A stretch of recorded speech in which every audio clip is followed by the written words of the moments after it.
Hi everyone, thank you for joining me today. Okay, so I'm going to do a bit of a chaos Dutch pour using some pinks, some hot vibrant pinks. But I'm also going to embellish it because once it was dry, I just thought it lacked something and I wanted to try and do some mandala embellishment. And I know you'll tell me whether I made a mistake or whether you think it was a good idea. Okay, so I've already covered half the canvas with a really nice pink colour, and I will list all the colours in the description below. I'm going to be using pinks mainly and a little bit of burnt sienna, which I'm layering now. And what you'll see is as I layer them, this is the chaos part that I'm going to blow into the pink. I'm adding a little bit of gold because I can't do a creation with a little bit of gold. I love that colour. The hot pink and purples come in.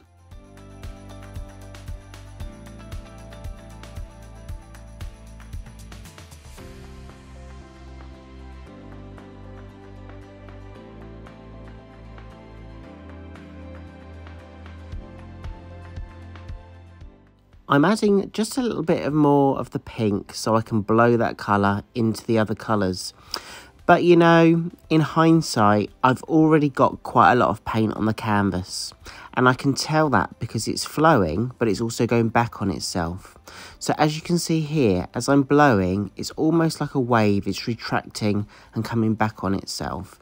That's a telltale sign that I've actually got too much paint. But that's okay, because what I can do is I can blow the paint off the edges, down the sides onto my table, and I can scoop it back up for another base colour at a later date.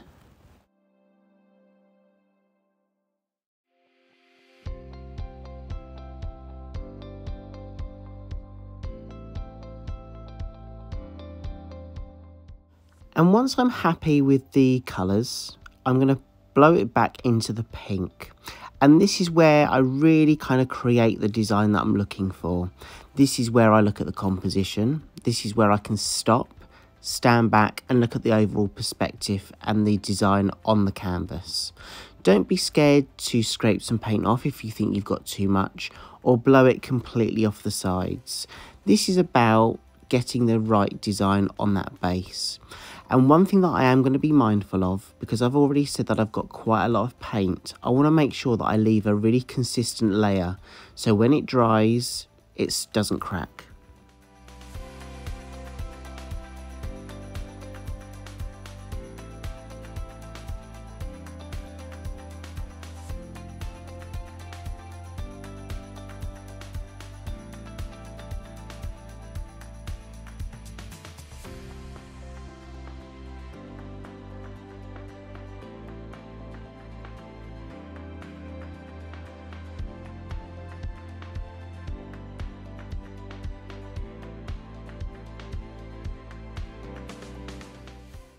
In my mind, I initially wanted quite a lot of negative space, but as the creation diversifies and I kind of blow the paint across the canvas, that's when I almost change my mind and I want all those paints to go from one side to another, so I'm minimising the negative space that I can see.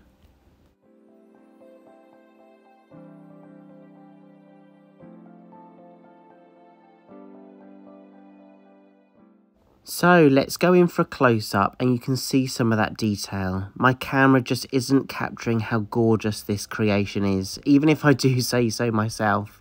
I'm really happy with the colour palette. Let's see how it dries. Okay, so I did think this creation was lacking something.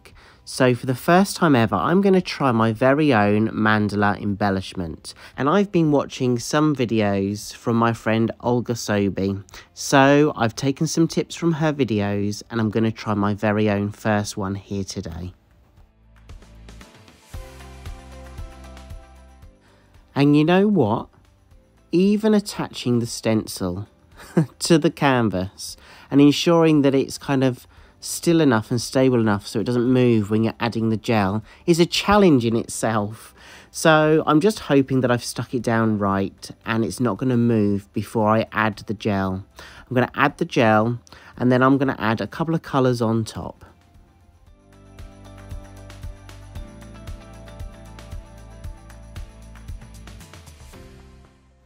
Now, I've never used this type of gel before. It's a gloss gel, and I'm just adding the first layer of gel across the stencil.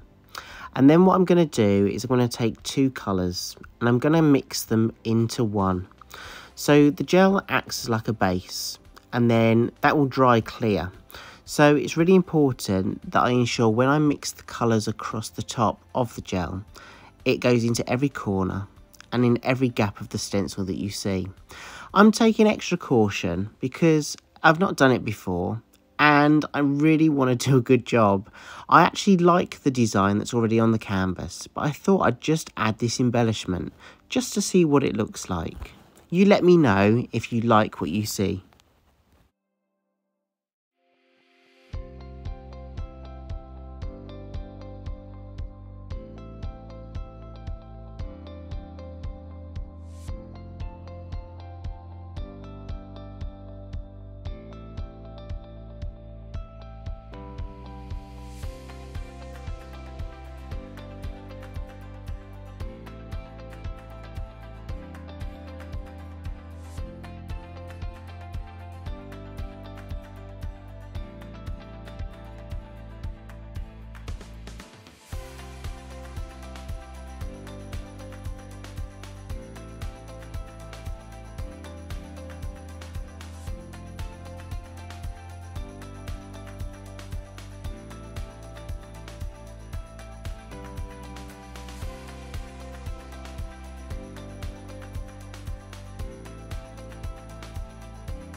So now we're coming up to the moment of truth where I feel like I've got the colours right. I'm going to take the tape off and then I'm going to slowly pull. Get it, Mark, get it. I'm going to pull the stencil up off the base and off the canvas. I'm hoping that I haven't smudged it. There we go. Yay! My first one. I'm really proud of this, and you know what? I really love the colours that I've chosen to go with it because I think it actually really matches the design already on the canvas. Let me know what you think, guys. I'm going to take you in for a closer look so you can see some of the details and how the colours from the embellishment really work with the canvas creation.